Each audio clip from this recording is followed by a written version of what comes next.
अब हम इसकी प्रैक्टिकल एग्जांपल करते हैं, इसको ज़रा डेमो चला के देखते हैं। हम अब गिट पर काम करने के लिए सबसे बेसिक एग्जांपल बनाएंगे, जिसमें हम बेसिक प्रोजेक्ट को इनिशियलाइज़ करेंगे और उसमें फाइल्स ऐड करके उसे कमिट करेंगे, ताकि हम इनिशियल वर्कफ्लो समझ सकें कि गिट में काम किस तरीके से होता है। उसके लिए सी पर मैं एक फ़ोल्डर बना रहा हूँ, रेपो के नाम से, किसी भी नाम से बनाया जा सकता है। और मैं अज्यूम कर रहा हूँ कि मैं इसमें मज़ीद प्रोजेक्ट्स बनाऊँगा, इसलिए इस रेपो के अंदर मैं एक और प्रोजेक्ट फ़ोल्डर बना रहा हूँ माय प्रोजेक्ट के नाम से। इस प्रोजेक्ट को मैं as a git repository use करूँगा, तो इसलिए इस प्रोजेक्ट के अंदर जाके मुझे कमांड प्रॉम्प्ट ओपन करना है। मैंने टर्मिनल ओपन कर लिया। ये एक स्टैंडर्ड डॉक्यूमेंट डायरेक्टरी है जिसमें कोई भी फाइल मौजूद नहीं है, एम्प्टी डायरेक्टरी है, अभी अभी हमने क्रिएट की है और इसका गिट से भी कोई ताल्लुक नहीं है। अब हम इसमें इस डायरेक्टरी को गिट रिपोजिटरी पहले बनाएंगे। तो उसके लिए हमें सबसे पहला स्टेप क्या है कि हम लिखते हैं गिट इनिट। जब हम गिट इनिट लिखते हैं तो ये सामने लिखा हुआ है इनिशियलाइज एम्प्टी रिपोजिटरी। इसका मतलब ये है कि हमारे इस फोल्डर के अंदर गिट की रिपोजिटरी क्रिएट हो गई है।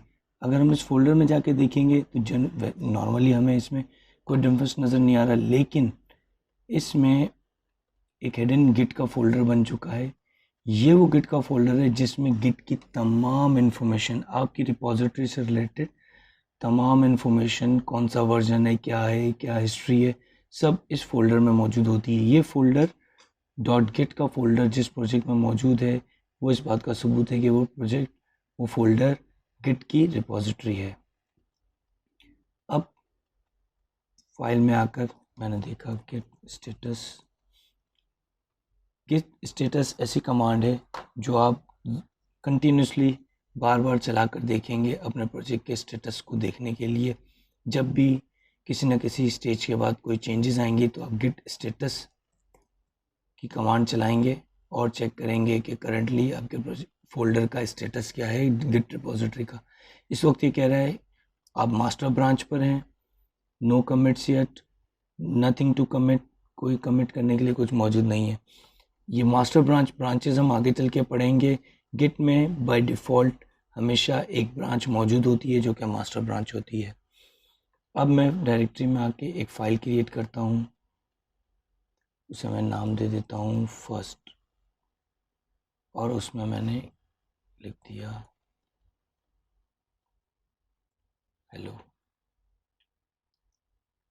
अब मैं अपने फोल्डर में आया, dir नॉर्मली तो हमें फर्स्ट दिखा रहा है, लेकिन गिट का इससे कोई ताल्लुक नहीं। अब मैं लिखूँगा गिट स्टेटस।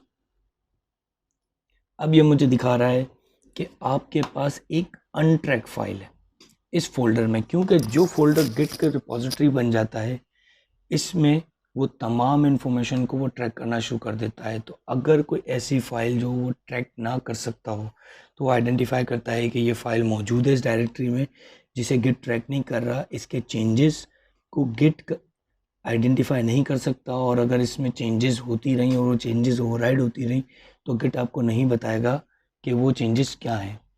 मैं एक और फाइल आके ऐड करता हूँ,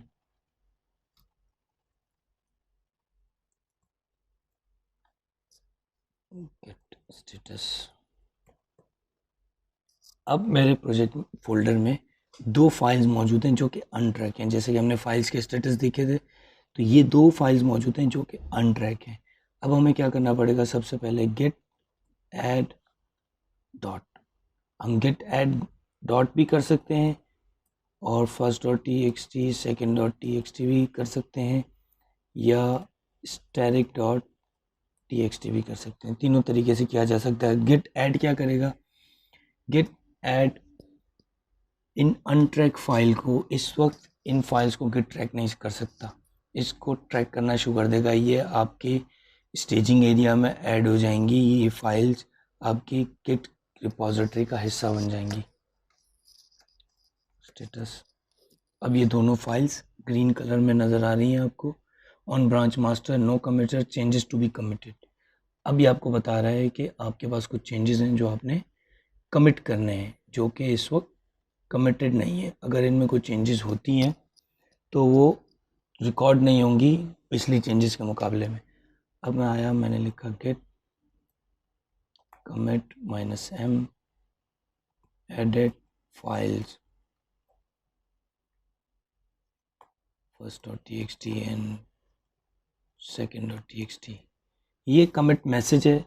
कमिट मैसेज मीनिंगफुल होना चाहिए ताकि जब भी आप अपने प्रोजेक्ट की हिस्ट्री देखें, आप कमिट से आइडेंटिफाई कर सकें कि इस कमिट में क्या क्या चेंजेस आपने ऐड किए हैं। कमिट कर दिया, ये लिखा हुआ आ गया क्रिएटेड मोड गेट स्टेटस। अब ये बता रहा है फिर से on branch master nothing to commit. इसका मतलब इस वक्त ये दो फाइल्स अब गिट की का हिस्सा बन चुके। अब अगर इन फाइल में कोई चेंज होगा तो गिट उनको बताएगा कि पिछले वर्जन के मुकाबले में क्या चेंज आया है।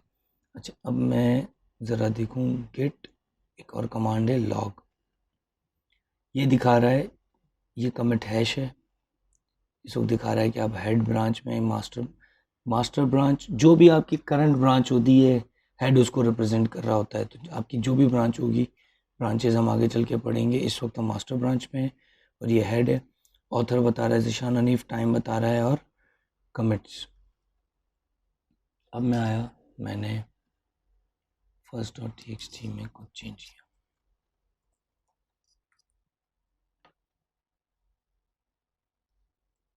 Gate status. अब आप देखें कि यहाँ पर एक file changes not stage for commit, ये क्या बता रहा है कि चेंजेस हुए हैं, फाइल मॉडिफाई हुई है। ये बता रहा है कि एक फ़ाइल मॉडिफाई हुई है, यानी कि वो चेंजेस को आइडेंटिफाई कर पा रहा है कि इसमें चेंजेस हैं, लेकिन ये चेंजेस स्टेज नहीं है। स्टेजिंग का एरिया, जैसे कि हमने पहले भी जिक्र किया था कि गिट में जब भी आप काम कर रहे होते हैं तो आप मल्टीपल फाइल्स पे काम करते हैं। तो आप जब कमिट करना चाह रहे हैं, आप गिट के स्नैपशॉट का पार्ट बनाना चाह रहे हैं फाइल्स को, तो आपको उन फाइल्स को पहले स्टेज करना पड़ेगा।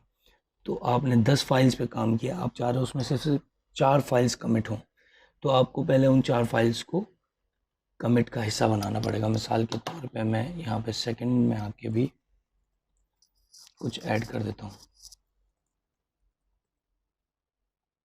सेकंड और टेक्स्ट दोनों में चेंजेस आ रही हैं। अब मैंने गिट ऐड और मैंने कहा first.txt। अब आप देखें ये बता रहा है changes to be committed. First file जो है वो स्टेज हो गई है और ये फाइल second.txt के चेंजेस स्टेज नहीं हुए। अब अगर मैं इस पॉइंट पे कमिट करता हूँ तो सिर्फ first.txt के जो चेंजेस हैं वो कमिट हो जाएंगे, गिट की हिस्ट्री का पार्ट बन जाएंगे। second.txt के जो चेंजेस हैं वो कमिट नहीं होंगे। Git commit -m update first.txt। इस वक्त क्योंकि हम कोई स्पेशल काम नहीं कर रहे हैं, हम सिर्फ जो भी चेंजेस कर रहे हैं, इसलिए हमारा कमिट मैसेज भी बहुत सिंपल है, गेट स्टेटस। अब देखें ऑन ब्रांच मास्टर अभी भी second.txt बता रहा है, क्योंकि second.txt कमिट नहीं हुई है।